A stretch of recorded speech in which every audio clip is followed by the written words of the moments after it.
And in Canada, 4 Canadian ministers have unveiled a border security plan that was also presented to Donald Trump's incoming administration.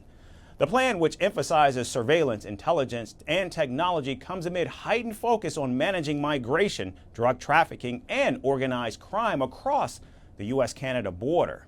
Prime Minister Justin Trudeau's Finance and Public Safety Minister Dominic LeBlanc described an encouraging meeting with Donald Trump's border czar Tom Homan.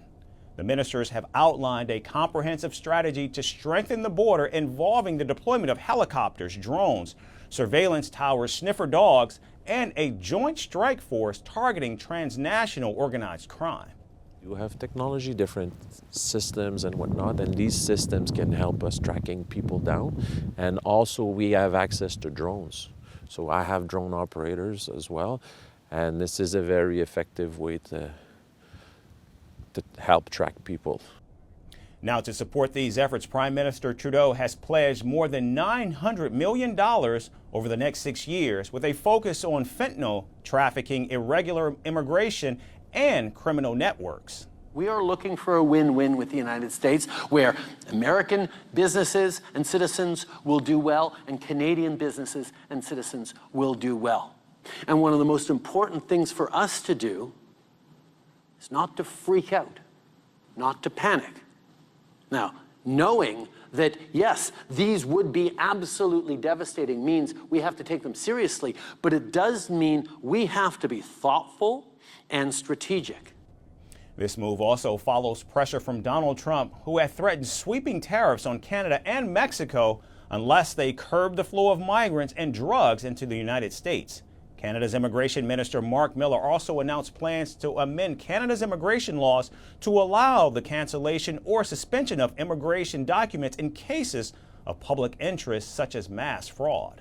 We have a very important activity to undertake to make sure that we give confidence to the U.S. that we have an immigration system that they can manage for.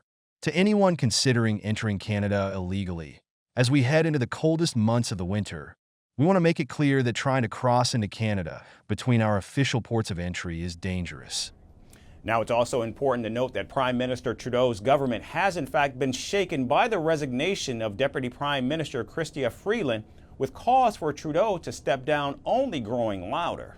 People are right to be angry. They've got a Prime Minister who's more interested in protecting his own job than defending Canadians against Trump. We've got a Prime Minister who's failed to defend workers from rich CEOs that the Conservatives love, who continue to rip off Canadians and drive up the cost of food and homes. The Prime Minister has failed. For New Democrats, it's always workers first and not CEOs. And not CEOs who the Conservatives want to defend. So will the Prime Minister acknowledge he has failed? He has to quit. Now, the Prime Minister has so far rejected such calls, but is acknowledging the internal strife within his own party. Hard not to feel happy when we're like this, among Liberals, among family, because that's what we really are, a big family. Now, like most families, sometimes we have fights around the holidays. But of course, like most families, we find our way through it. Now, amid the ongoing internal political strife, it's still anyone's guess if the stepped-up efforts by Prime Minister Trudeau to crack down on immigration will assuage Donald Trump, or if the mercurial incoming president will continue to troll one of the United States' biggest trading partners and closest allies.